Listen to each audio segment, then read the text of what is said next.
Today, we're going to dig into this really fascinating story from the e-commerce world.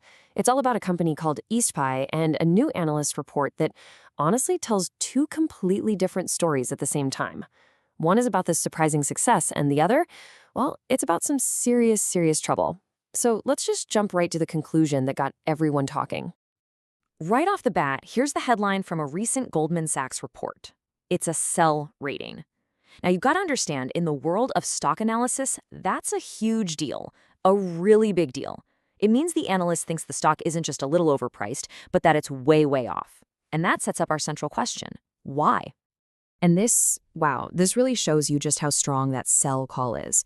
On the left, you got the stock price when the report came out, over 31 Hong Kong dollars. And on the right, the analyst's target for the next 12 months, just $9. That is a massive gap. To put a single kind of terrifying number on it, that's a potential downside of over 71%. I mean, when an analyst is predicting a stock could lose nearly 3/4 of its value, you just have to stop and ask, what on earth is going on inside this company? So this brings us to the core puzzle in the company's latest results. It was a truly mixed bag.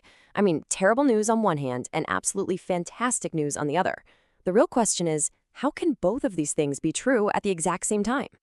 Okay, check this out, because this lays out the paradox perfectly.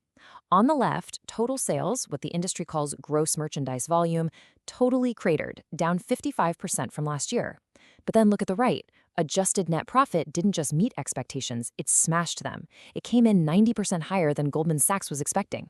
So, what gives? To figure this out, we have to look under the hood. You see, it turns out Eastpie isn't really one single business. It's actually more like two different businesses running under the same roof, and they're heading in completely opposite directions.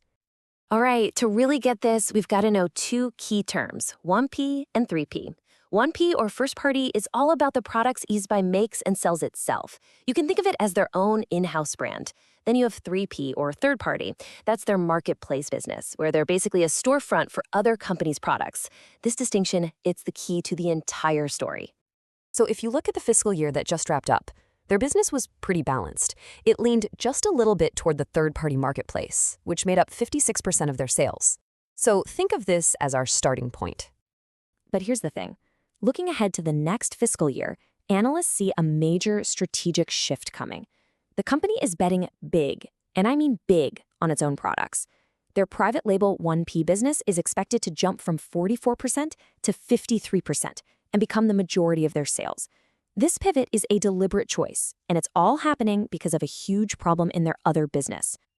And here it is. The reason for that huge drop in total sales we saw earlier, it's pretty much all coming from their third-party marketplace, which is dangerously dependent on one single dominant platform.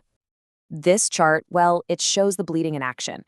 It's tracking Eastpie's monthly sales on Douyin, which is their main third-party platform. And that downward trend, you can't miss it. This is the major headwind that's dragging down their overall sales numbers, even while their own products are doing okay. Okay, so a shrinking business on one side explains the bad sales news, but that still doesn't quite get us all the way to accelerating, does it? For that last piece of the puzzle, we need to talk about the stock price itself and what investors are actually willing to pay for this company's future. This table cuts right to the heart of it. The price to earnings, or PE ratio, is just a simple way to see how much investors are paying for each dollar of a company's profit. For other similar Chinese e-commerce companies, that number's around 15. For Eastpie, it's trading at a staggering 59 times its projected earnings.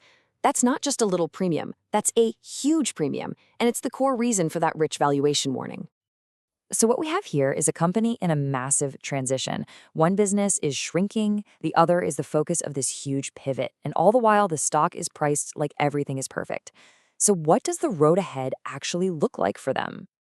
So the biggest bright spot here is the company's own app. It's actually becoming a pretty significant sales channel for them. And here's the crucial part. 80% of what's sold on that app are their own high-priority 1P products. This is their path to controlling their own destiny, to get away from those third-party platforms.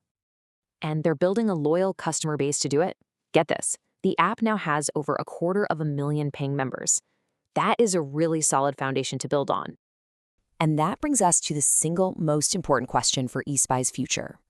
With the app growing and the marketplace shrinking, it is a genuine race against time. Can this new growth engine get big enough, fast enough, to make up for the decline of their old business? Ultimately, EastPie is a perfect case study of a classic business dilemma. They are betting everything, the whole farm, on building their own brand to escape a marketplace they don't control anymore. The fundamental question isn't just about their app. It's whether that big pivot can actually be enough to save the entire company.